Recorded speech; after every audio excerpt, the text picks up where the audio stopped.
Bonsoir, Madame et Monsieur. Bienvenue, le grumpy old Spurs. Tonight, we are looking at many things tonight. Change for Tottenham. We're looking at the preview of the semi-final of the Europa. And unfortunately, we will have to talk to Liverpool. We have got 6 people. Welcome to all of you at home who may have also the Gooners on in the background. Delighted to introduce Jay from Change for Tottenham. Hello, Jay. Good evening. Hello, mate. Good evening. Thank you for having me on. Debut, so it's a pleasure to be here. Welcome to Grumpy Old Spurs. We're grumpy, we're old, we're Spurs. And also a warm hello to my top showbiz partner, Leon. How are you? Yeah, I'm definitely old, and I'm definitely grumpy tonight. So looking forward to it. Are you showbiz as well? Me, mate, Yeah. I'm showbiz all the time, aren't I? 100%. Look at me. You're Mr. Showbiz. I'm Mr. Showbiz. So anyway, as is the custom for when we have a guest on for the first time, Jay, we do have to ask you the customary questions. So first of all, how long have you supported Spurs? I believe one of the first things that I left the hospital in at birth was a Holston top. So born in 1996, I think I've got to take credit from 1996. But I had the choice growing up at Cork City or Spurs, and for whatever reason, I think I chose the wrong one. Well, how are Cork City doing this season? Terrible. Not as good as not as well. Betting Spurs, I don't think it's harder to be betting Spurs at the moment. So, yeah, Right. It's one of them. Okay. And what was your first game going to see Tottenham? It was versus Blackburn, 1-1 in 2007 or 6. It was Right. I was 10 years old, and it was just after my birthday. So, old man took me for the first time to the Holy Grail that we called the Lane. Right. I think, yeah. Okay, now as is customary, I mean, if you're born in 1996, you clearly do not qualify as being old. However, what was the first time that Spurs made you grumpy? And you can't. It's your choice. Sorry, you go.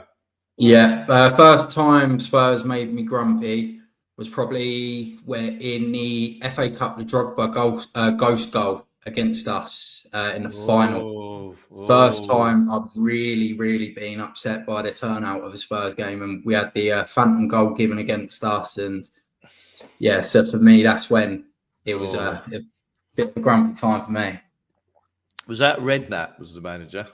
That was yes, yeah, Redknapp, and I think we ended up losing 3-1. I think we got 5-1 with it. 5-1. Yeah, Lampard scored the free kick, didn't he? So yeah, that was the grumpy time for me, and I think that's when it all started.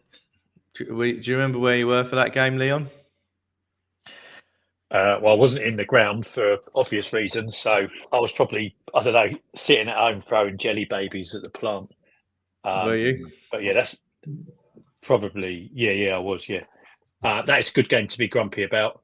Drogba always seemed to score in big games, didn't he? And we've obviously got an appalling record against them lot. Yeah, I think I was living in Hong Kong at the time, which meant it was a Monday, middle of the night, Sunday, Monday. So that's a lovely way to start your working week, going into work on the back of that one. But there we go. That is a great example. So look, let's get into it now. For those of whom are watching, press the like, subscribe, all that stuff that I meant to say as a host. Have I missed anything, Leon? Like, subscribe, anything else?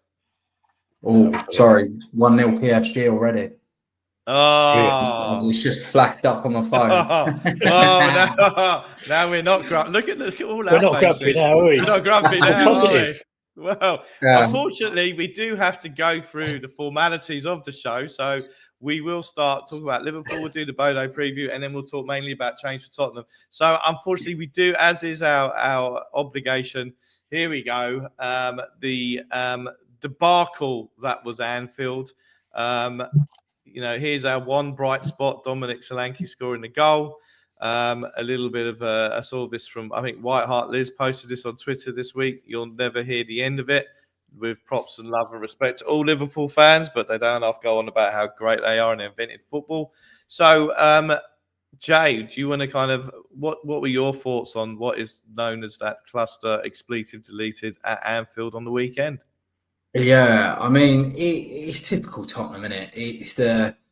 We get a goal and then we give up and we stop playing. And as I said, I didn't expect to go to Anfield, not when they've got their title on the line. I didn't expect to go there and us win, but it's the manner of defeat for me, and it's the same story every time. I think there was a stat that come up that in the 4 fixtures we've played against Liverpool, we've conceded the most goals out of any fixtures in Premier League ranks. So it's 15 goals in 4 games.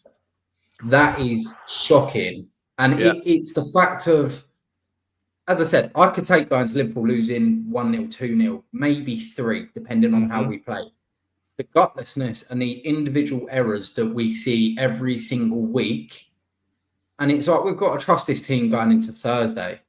And I mean, everybody's seeing that everybody's coming out and saying, oh, it was a nothing game. That you're talking, we've got a semi-final 5 days after that game, and we've just been absolutely thumped 5-1.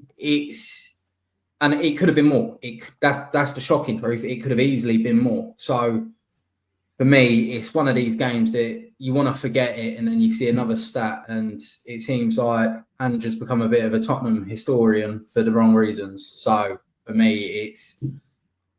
it's just draining, mate. And at the end of the day, Liverpool are one of these teams we understand have been the best team by a country mile in the league, but the result that we've put out against them, not once, twice this season, shows that if there weren't 3 worse teams, we would have been one of the teams that should have gone down this year, because it's an embarrassment. Now, before I hand over to Leon, Jay, just to let you know that Leon and Gibbo's role on this show, amongst their many roles on the show, they are the Ange Undertakers. So I will now hand over to Leon. Off you go. Yeah, I mean, I don't know to follow that, because everything Jay said is right. I looked at the odds before the teams come out, and I thought, shall I stick a bet on Liverpool winning? I thought, you know what? Maybe we could get a draw. You know, that moment in your brain where you think, oh, maybe we might get something. The team come out and the odds dropped. It was Danso and Davis at centre back. I was like, I'll stick something on, stick 100 quid on, and I think you got like 15 quid back, 115 or something. We scored the goal. This is the positive part. I'll go on to the actual game. We scored the goal. Yeah, go on. Straight onto it. Stuck 100 quid on because the odds went up, and I got 160 back because I knew we'd fuck it up.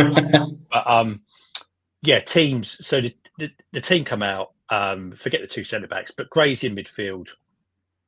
He's giving them a game in midfield against the title winners, who have got a quality midfield at home, waiting to win the title, and he hauls him off at half time. Which I know other people have kind of mentioned this, but I thought that was really poor form from the manager to play a kid who you've been playing out of position all season, away from home in that level of game, and then kind of pull him off. So that's not great. And then in terms of the performance, was just I won't even say it was weak. It was disgusting. There's nothing, was there? Nothing. It didn't look like they were going to compete. There's no patterns of play. Like Salah's taken selfies on the pitch, and honestly, I think had they not kind of won the title, it'd been a normal game, because I think they just eased off. They knew they'd won it, and it was 5. And I think they would have gone on and scored 7. Well, it's funny you should say that, Leon, because I've just got my my sports tab app here. Other sport bet apps are available, and we don't encourage gambling. I had Liverpool 6-2, Liverpool 7-1, Liverpool 7-0, $10 each. And so I did a bit of a. I thought we were going back to 1978, right? So, you know, the fact of the matter is so a few things on this one. One, Jed Spence has probably been the most effective player against Mo Salah this season in the league and the cup games, and he wasn't on that side. I think Jed Spence has kind of been. I think ever since he's been off form for the past 3 to 4 weeks. But I think when it's been made clear to him, he's now not on the. He's not in the A team. He's kind of got the huff about that, and I don't blame him, to be honest with you, because up to a month 100%. Ago, he's the best fullback at the club. I think that, as you said, it's very unfair on Archie Gray to give him his number. But we go with Gray and Bergvall for the first time together, and then haul him off at half time, and he's Liverpool away. I think that was incredibly unfair on him. I think our goalkeeper, I've now flipped again on him again for the third time. I want him gone in the summer. I mean, he's very good. We've talked about his ability to punch shots away from him and punch it back in the danger area. He's very good at punching down. And what I mean by that is berating teenagers and not the senior players. And my final thought on this is I don't subscribe to Levy Vision, sadly. But when I saw on Twitter the post-match interview with Maddison, where he basically said to him, the floor is yours, James. What do you want to say to the supporters about Thursday night? I thought that was actually a disgraceful question to ask in the first place, right? I think that the fact in context, you've just been smashed. Do a 2-minute interview to get your lols, your likes, and this, that, and the other on Levy Vision, and then move on. But to bringing in the supporters, I think is an absolute disgrace. And what do you guys think? Yeah, I forgot about that actually.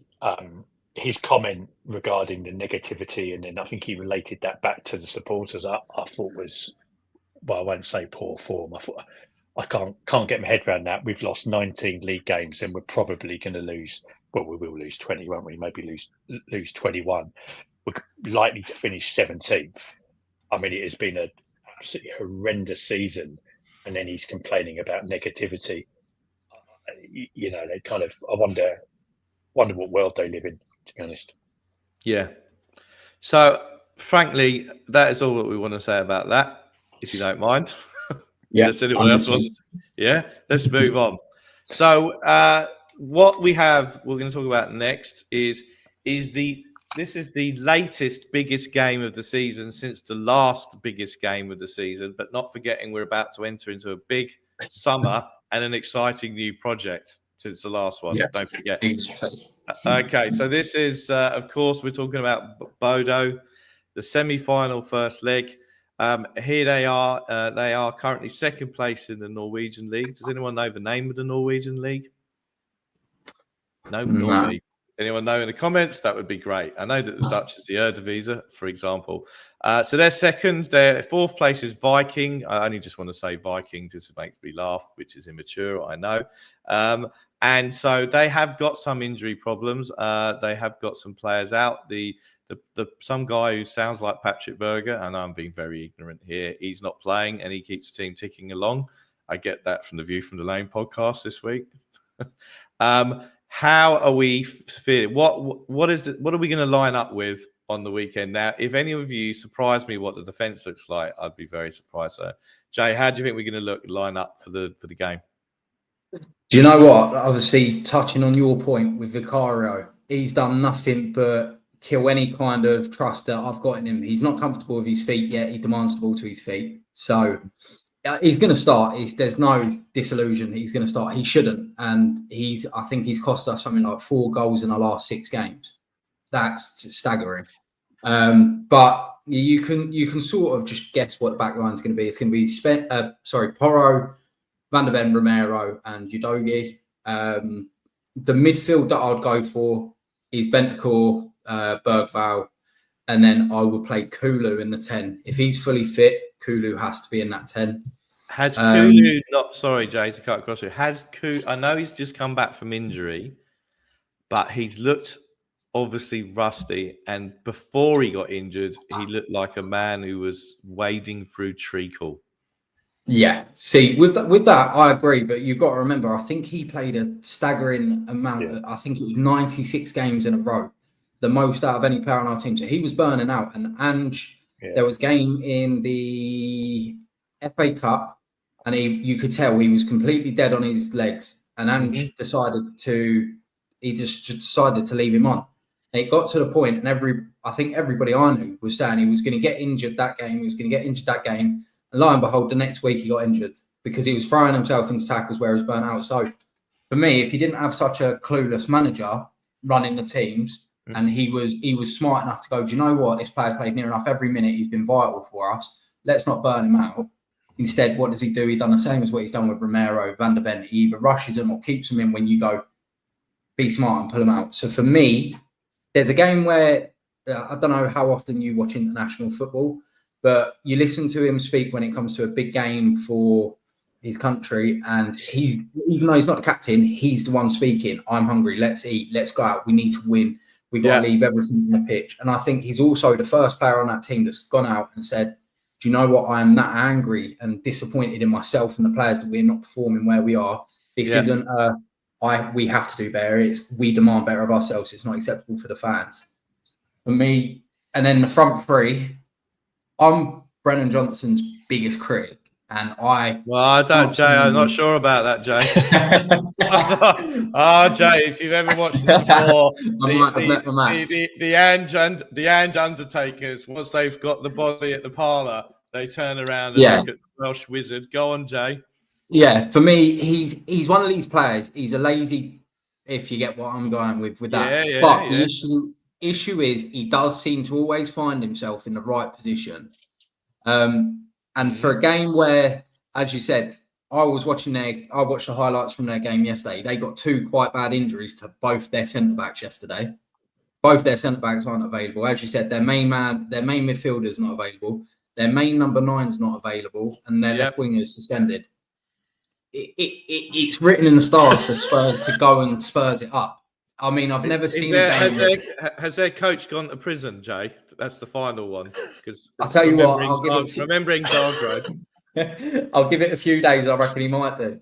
But yeah, it's got to be Tell and Solanke. I know Richarlison, he's not got a good record. I think he's averaging a goal every 96 minutes, but that helps if you've only played 8 games in a season, doesn't it? But it's for me, Solanke's work rate, and obviously he does a lot off the ball. I don't think he's what we needed. I think he's a good player. He doesn't suit the system. His header this week against Liverpool was absolutely incredible. It's fantastic. But for me, I'm not putting Son anywhere near that starting lineup this week. I would rather see him get some minutes against West Ham into the tank and see if his attitude picks up a bit, because he's stumped the place out. But yeah, for me, that would be the lineup. So Vicario, Porro, Romero, Van der Ven, Udogie, Bentancur, Bergvall, Kulu in the 10, Johnson, Solanke, and Tell. Right. Would you change any of that, Leon? I would. I'd play Kulu wide, right? Sorry, Leon. Just to be clear, you can't change all 11 with 11 players from outside. Oh, right. I was going to just to be clear. I'd play Kulu on the right, and I'd play Maddison, and then I'd bring Johnson off the bench. Is what I'd do, because he seems to do. I mean, he seems to do all right when he's coming off the bench. But I think the rest of the team picks itself. Midfield is what it is. He's not going to play Basuma. He doesn't trust him, and nor should he. Defense is defense, and we got flappy hands in goal. So yeah, that's what I think he'll go with. The only change I would make is up top, because I like Tell and Odegaard running pace and beating players.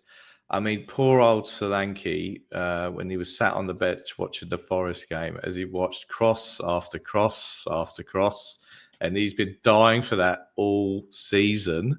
And Richarlison's got a great header to get his goal, but he missed a couple. But that suits Richarlison's game as well. So I would like to see Tell. I'd like to be Odegaard, and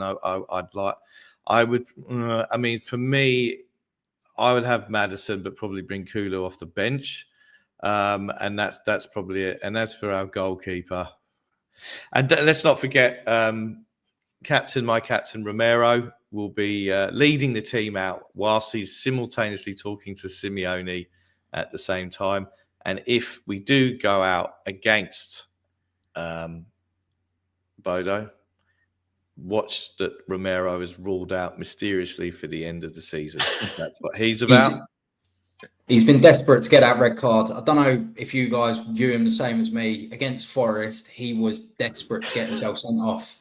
And the tackles that he was making, it's baffling. And honestly, I would go as far as saying if a player's sat in your training grounds, done that interview openly saying with a semi-final around the corner, I don't plan to be here. I basically want to go to another team. I'll be saying, do you know what? 100%. You're out of the team. Fair enough. You've just had the opportunity. But the issue is when you've got to rely on the recruitment that this club has decided was acceptable for the last 10 years. Mm-hmm. You look at Dan, he has these moments where he looks okay and then he looks like Bambi on ice. You got Ben Davis he's staggered a career through Tottenham for the last 11 years. Yeah. Every manager seems to use him as a rotation player. I'm sorry, if you've got a player that's seen as deadwood like that, you get rid at the earliest opportunity. But it seems to be we're going, here's another contract and spend another year with us. So yeah, he's the Welsh James Milner, surely. James Milner was decent though. That's the issue. Yeah, he was a good player. Okay. So do you think Romero, what's the score? Yeah. What's the score, Jay? I think we've got to win 4-0 to go through. We've got to win 4-0 at home because I tell you what, at their ground on an Astro, it is going to be hideous football. And if we're going off Tamworth when we played on Astro, you're talking Tamworth is probably a lot lower level than what Bodo are. You're talking these are players that do have Champions League experience and they've spanked Ange already in the last couple of years. At their ground, I think it's going to be a struggle. Our players are going to whinge about the pitch to whether. So we have to win 4-0 for me. And anything other than a big scoring win, my confidence for that away leg's non-existent. Leon. Yeah. So I think Bodo will score. I mean, that's not exactly a mad prediction, is it? I mean, not exactly revolutionary, is it? Saying that they're going to score, and I agree. I think we're going to need 4. I'm not sure we'll score 4. I think 2-1 or 3-1 Spurs, and then who knows over there. I think we'll lose over there. I did actually back us to go to the final and lose against whoever we play there, but thinking about that pitch, thinking about that Tamworth game, not to talk too much about Tamworth, but we almost went out in injury time, didn't we? That guy had that chance. We would have gone out. We would have gone out against them. So, So yeah, we need a big win. We're not going to get a big win. 2-1, I think. Yeah, I'll go 2-1. 2-1. Okay, so 2-1. So anyone who's watching us at home, all 22 of you, if you can put in your predictions, that would be great. We are, of course, doing an instant reaction show on straight after the first leg, which is, I promise I will not have a hangover which I had after the Frankfurt game because I've been out the night before. So how I see it going is obviously, have we got, is there a tifo and scarves and banners and all this, that and the other? Great. So that's going to be there. We're going to have, it's under the lights. We're dressed in white.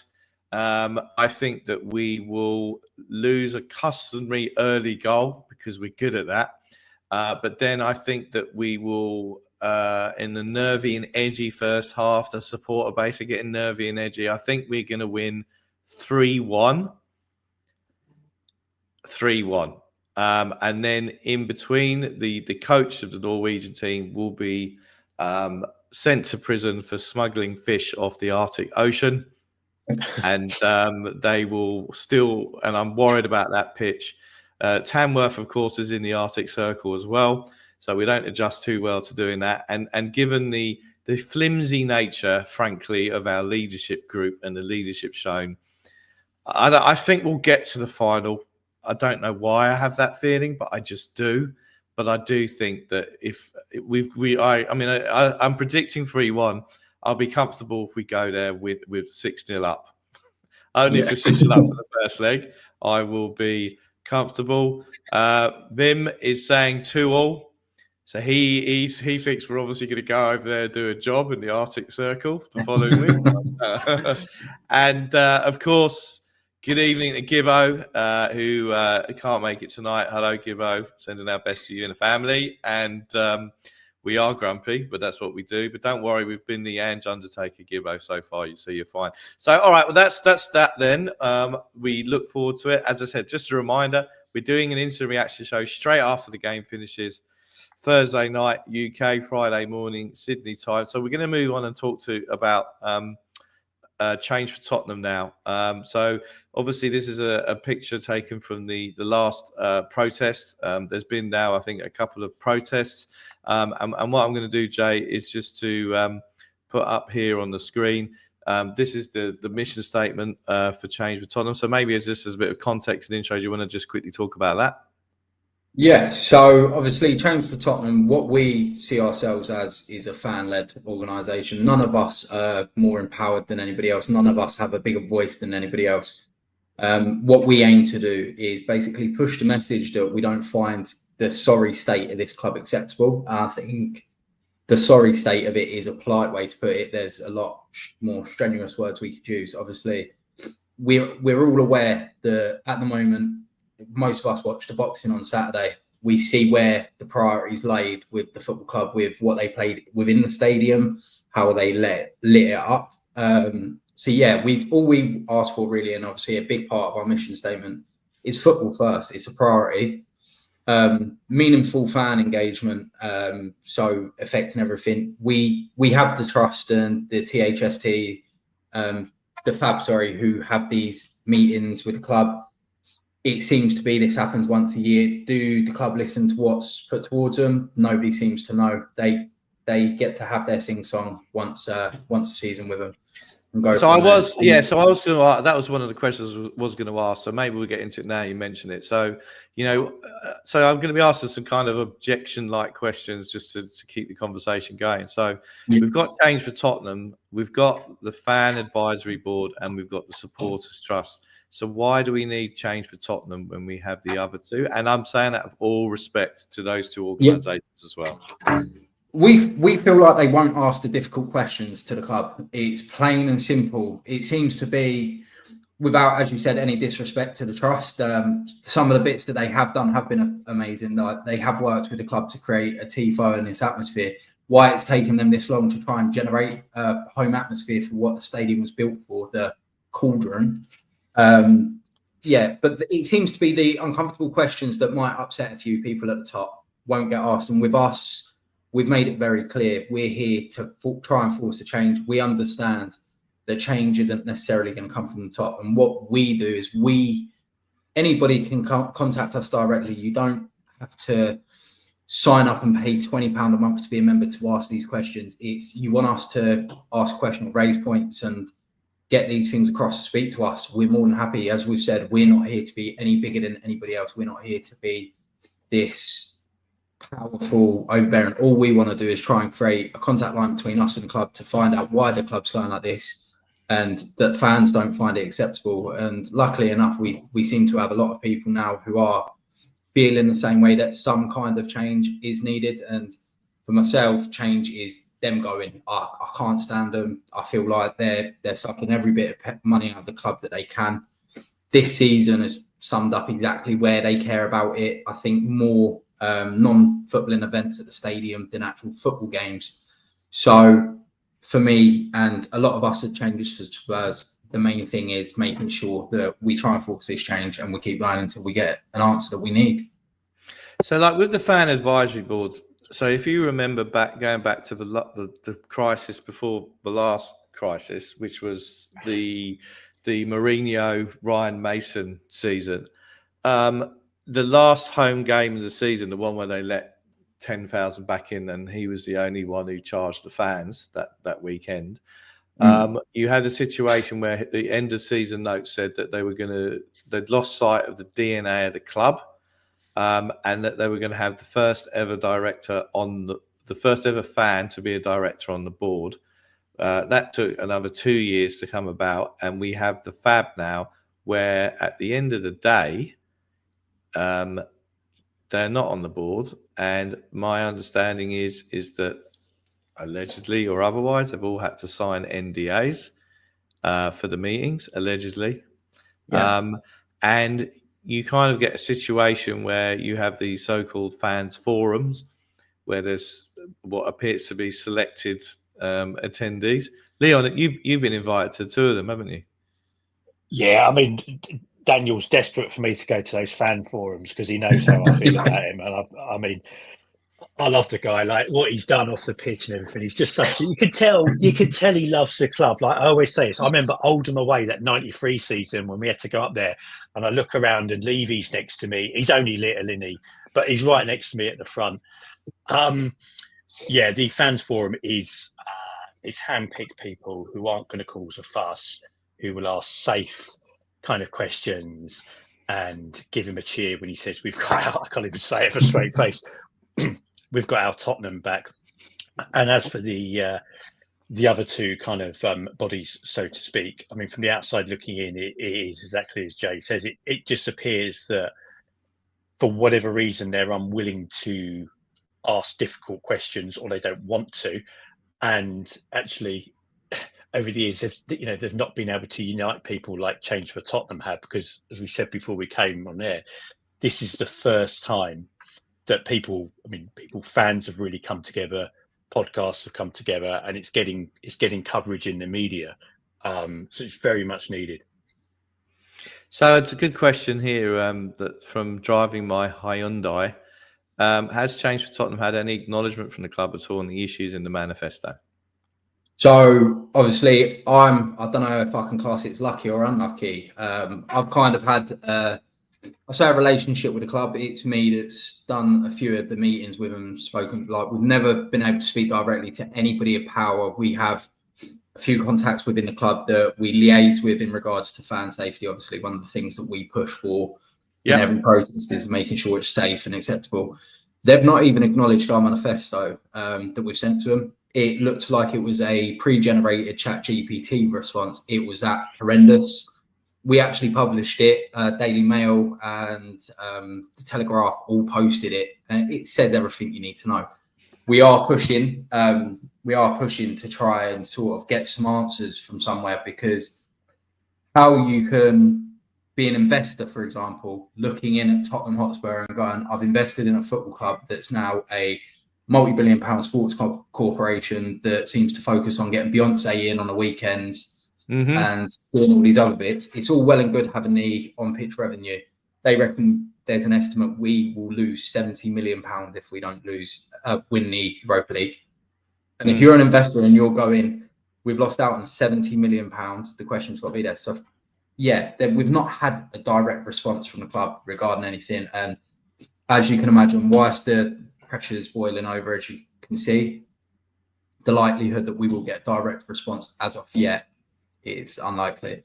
Right. Okay.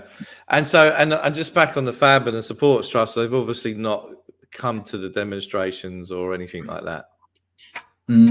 So we have spoken to both of them. Obviously, one thing we do try to do is unite everybody, and we understand that these people do have a form of power that if we united together, we could maybe get some questions answered that we needed to know. Yeah. The issues, as you've kind of touched on, there is a few agreements in place and a few documents have been signed to say that they can't speak on what gets asked. Yeah. The other thing is as well that Daniel Levy himself hasn't actually attended one of these meetings in over a year. Right. So it says everything you need to know. So these guys have to walk a tightrope because they have the relationship with the club. So I don't want to sit here and badmouth them. I understand what they're doing, and obviously they are still the voice for quite a few fans who don't necessarily have an issue. So it's just ultimately we would love for everybody to come together, and if we could unite the FAB and the THST to work with us at Change for Tottenham, it would send shockwaves and it would get a message to the board that, look, no Spurs fan is happy anymore. And until that comes, we can keep trying to have the sort of contact and get them there. We obviously ran our fan survey, which they supported, kind of, where we tried to just raise questions about the atmosphere, which is going to the club. So, well, here's a picture about the atmosphere at the club at the moment, which we enjoyed from the weekend. Here he is. He's an Arsenal boxer coming out to, what was that song? North London is ours or something. North London forever, but it's supposed to be South London, isn't it? Yeah, that's right. South London forever. And here he is. And I mean, that obviously got a lot of people annoyed, but I was amused to read that obviously he was fighting against a Tottenham fan and he got absolutely handed that one.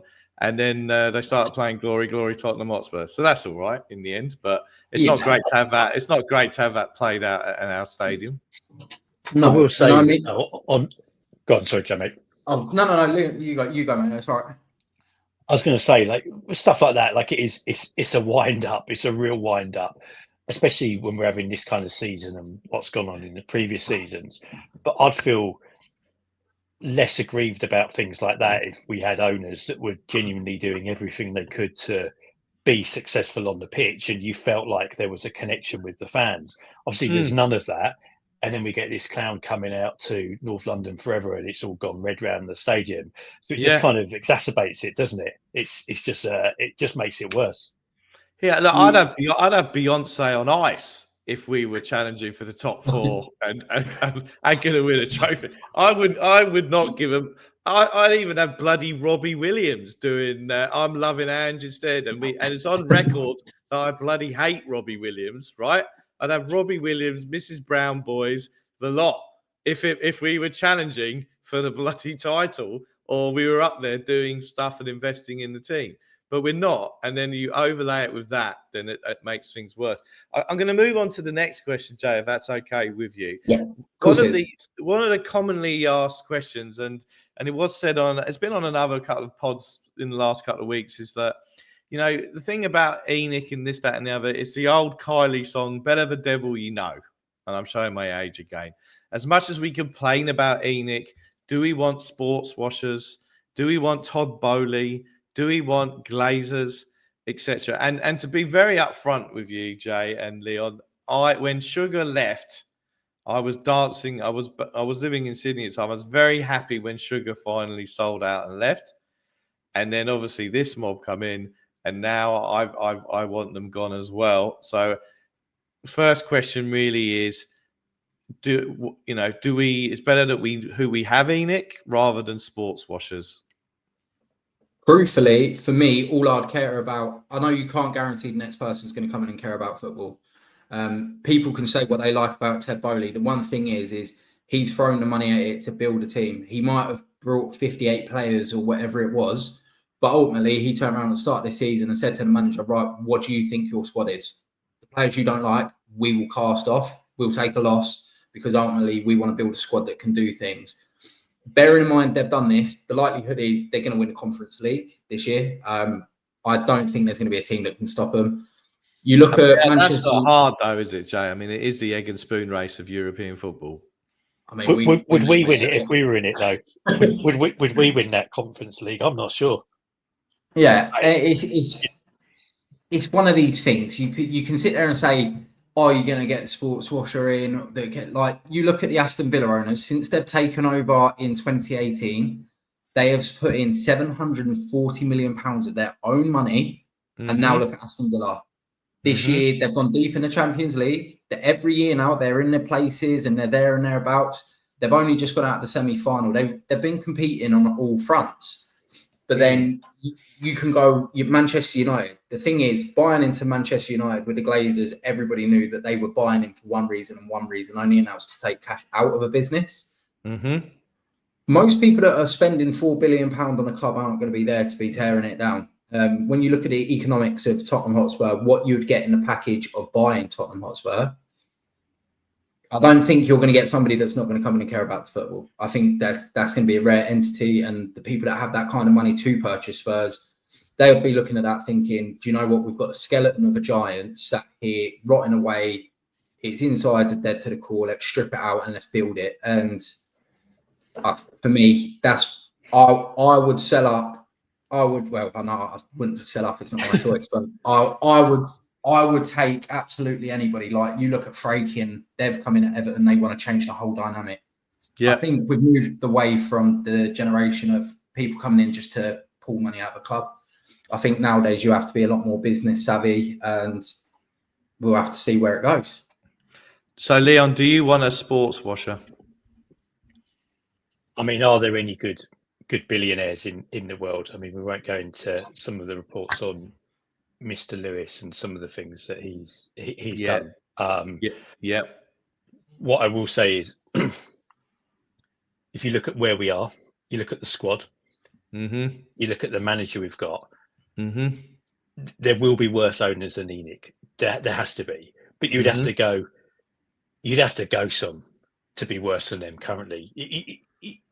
He's got no interest in the football side of the business. It's Mm-hmm. property development Yeah. and making money. And we're facing another tough summer. So I think the argument for better the devil you know has long gone. Has long gone. Right. And on the sports washing point, what the interesting thing is that there are those, and that's their opinion, don't want to sell to sports washers, don't want to use our beloved club for sports washing. The fight on the weekend was brokered by Saudi Arabia. It's all part of the Saudi Arabia. Sorry, that's the wrong word. Arabia, my bad. In terms of their sports washing and the boxing festival, that they now run boxing, and they were there at the weekend. You know, so there's that. But I'd like to jump in and say what his name's Turkey Al Sheikh. What he has done is he has completely revived boxing, which years ago none of the big fights were ever getting made, so nobody cared. And he come in and basically turned around and said, "Give me the money to give to the boxers. I want to create this sport for around the world that everybody's enticed from every age." So it's easy to say sports washing, and obviously they tried it with the PGA. I don't know if you remember 5 or 6 years ago, they tried to start up their own golf. But the issue is these guys, although they come in with this oil money and all this kind of funding, the issue is they do have the sport at heart, which is more than what you can say about Levy and co. Because ultimately, have they not just used us as a money-making scheme? They've come in with zero. There was a statement that was made before they took over at Spurs. There's no passion here. It's purely financial. Everybody says it was in regards to Rangers. It wasn't. It was in regards to Slavia Prague, Greek team that they had money in, Tottenham Hotspur, and Rangers at the time. Yeah. What it is basically what they've set out to do. They want to spend money. They want to pull the money into the club and pull it back out to line their own pockets. And I won't get too into it because I'm very passionate about it. So yeah, no, that's fair enough. I mean, so my final objection question is: do you really think that protests and comms and everything like that, is that really going to make Levy set up? I mean, the one that I always love being asked over the years is, okay, well, you find someone to buy the club, like, you know, there's like a venture capitalist sat on the couch over there. So, do you think this will make Levy sell up, Jay? So ultimately, if we're being completely truthful, if you put Tottenham Hotspur on the market at the actual market price of where it should be, not this inflated price that Levy and Joe Lewis are floating about, you look at the area, you look at what we own, what we have, you put out on the market a billionaire that's interested in sports is going to snap that up. There will be certain people, we know over the years there's been numerous bids for Spurs and goalposts get changed when it comes down to signing the paperwork. Yeah. But my view on it is, if these protests weren't happening, when would Ange Postecoglou have gone?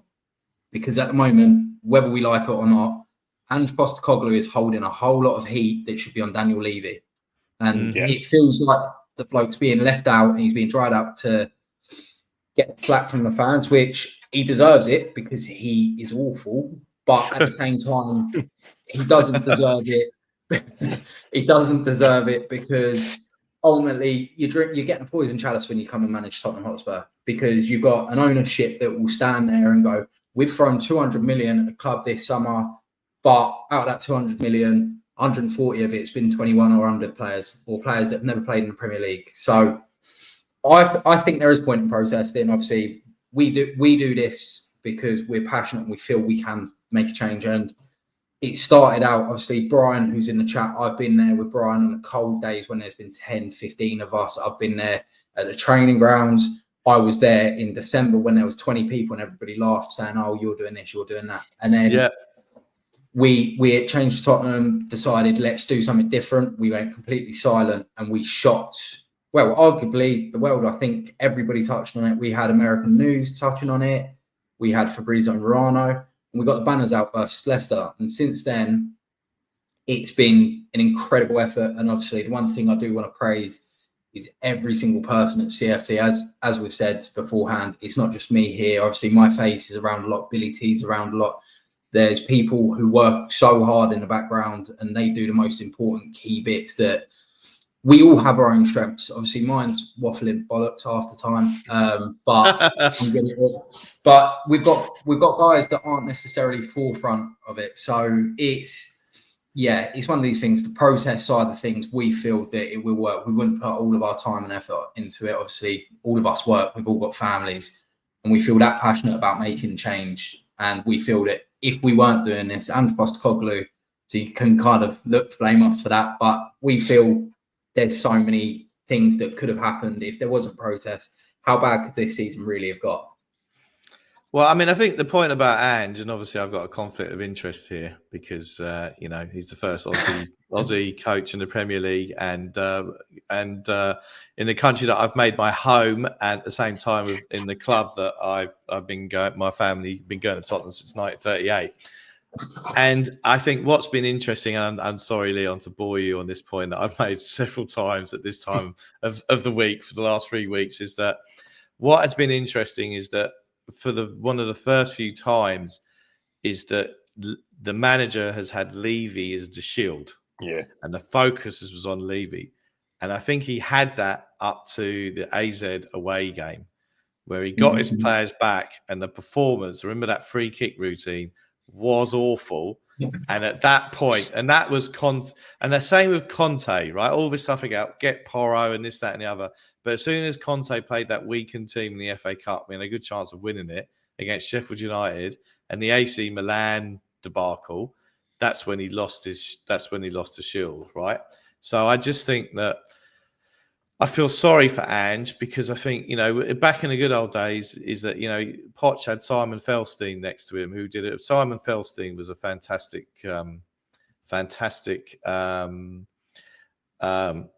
person to go there. And basically, I think the infrastructure around the club in terms of people challenging the board, you had some really good people at that club once. You had your Paul Mitchells. You had John McDermott running the academy. I know he went off to the FA. You had the curious case of Trevor Birch, who was there for 3 months and from Swansea, gave us a present of Joe Roden, and then went to the Football League. And then you had Simon Felstein as well. Some good people have left that club who would have challenged. And that's what you need to have to challenge people thinking in any business. So I think that's kind of there's a last couple of questions. I know that you've got to go shortly as well. Before we talk about the demo and the details there, I mean, it's a good question that Leon was asking during the week. Is it what else can we all collectively do? Whether you're living halfway around the world, or you're living in South London, or you're living next to the ground, to kind of get more press coverage on the protests and the Situation Club. How can everyone help?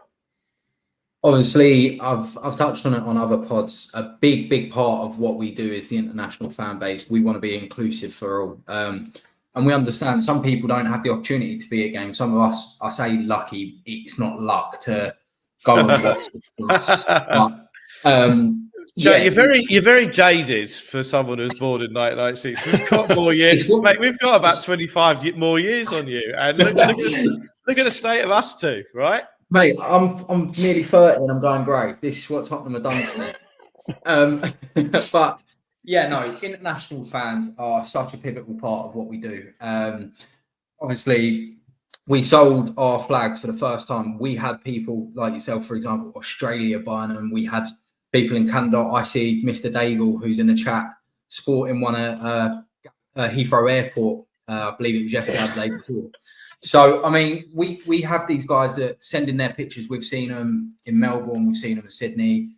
We see them in Vancouver. We see them in Germany. We see them all over. And it's something that every time it goes up on social media, and if it gets picked up by media, it just shows the outrage. So the support that we can ask for is, one, boots on the ground. If people are local, and whether you've got a ticket or not, turn up to these protests before and these marches, because the numbers are what are driving the media narrative, and we understand we have to keep it fresh on our side. We're trying to do things. We're trying to pre-plan for next season. We understand over this summer when Daniel Levy probably goes and spends 80 million on a player that's worth 12 quid, and everybody's going to think, oh, he's backing the new manager, it's going to change. We understand we're going to come into a tough period. It's ultimately the Tottenham cycle. I think everybody knows it as it is. But this time it does feel different. And we ask for the people that are supporting what we're doing to keep doing it, keep giving us fresh ideas. And certainly, yeah, get involved. If you've got your own flags, if you've got your own banners, get them up, get photos all across. We'll share them on the CFT platform, whether it's Instagram, we'll share it on X, Facebook.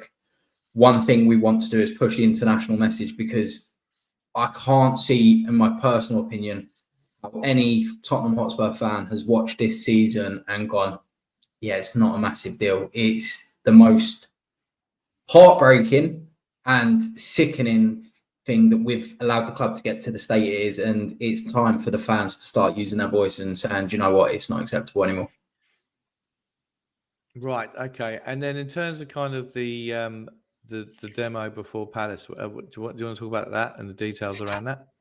Yeah. So the details around it. Obviously, we're going to meet on the usual meeting place for the March, which is outside the Sports Direct. I'll just get the poster up here because my memory is shocking. I've been up since 2 a.m. this morning, so I apologise. So yeah, obviously the one thing that we're going to push is the march within the stadium. What we are asking fans to do, so there is a memorial service that the club will be, I'm guessing, announcing at some point this week, for Spurs fans that have unfortunately passed away. The one thing we ask is, if you wish to pay your respects, please do. We are going to be at half-time. We will be leaving our seats after the memorial service. We will not be returning for the first 15 minutes. Some of us are going to support the local businesses in the area, so your coach and horses, bricklayers, certainly the Bill Nick, Chick King, which will be my stop off, I think.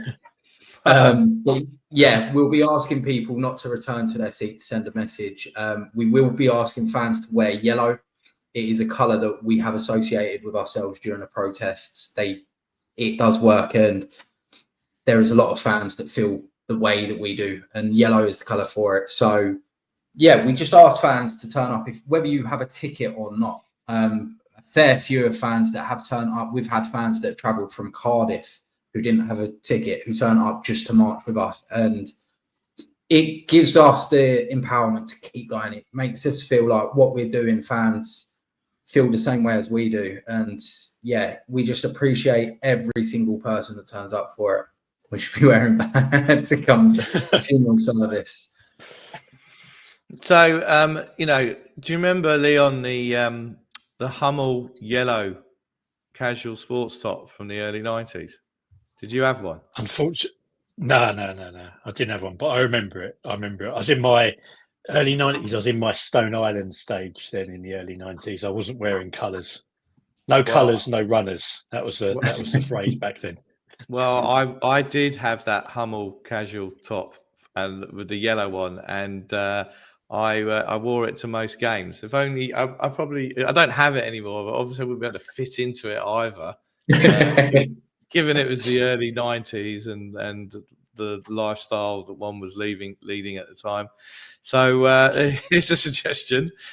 Release the Ravens at halftime and let one of them perch up on Daniel's bald head to take a huge shit on it.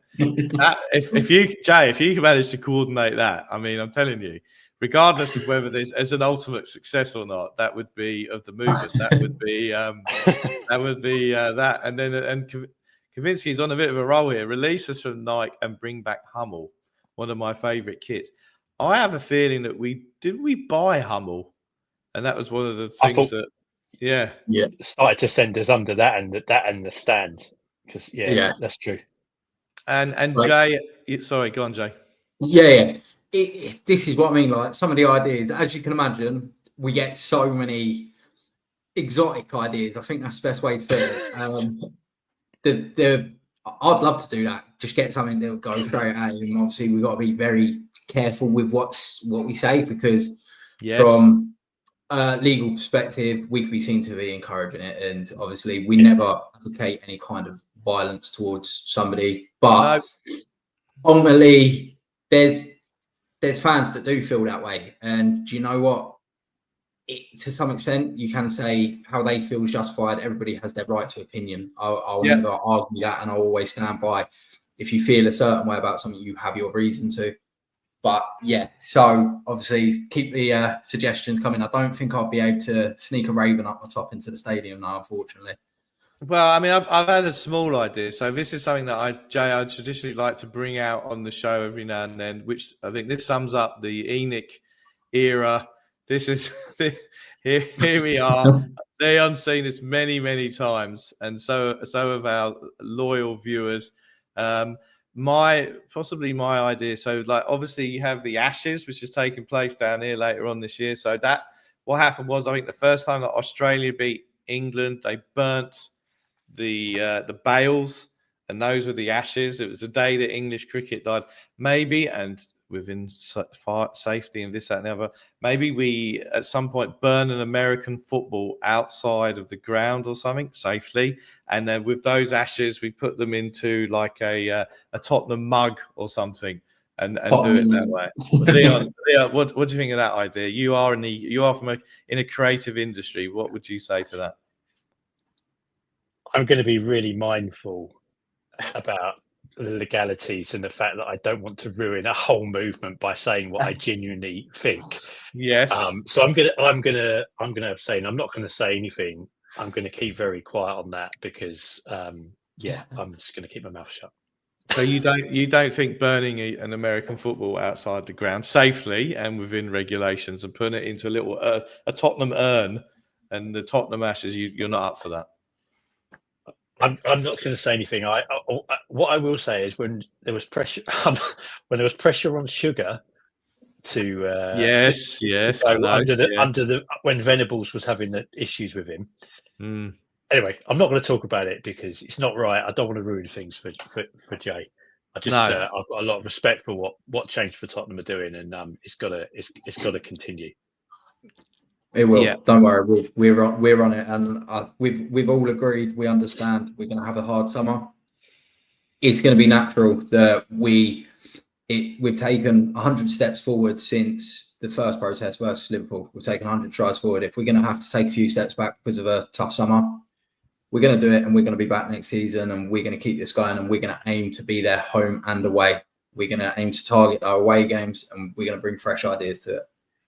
I think the summer will add to the movement in truth, because Levy's already kind of laid the groundwork in terms of what to expect this summer with transfers and players leaving. So Romero's going to go, and I think one other will go, probably Porro, in my opinion. So I think we're gonna start next season badly in terms of the feeling and the press, and that's just gonna add to the movement.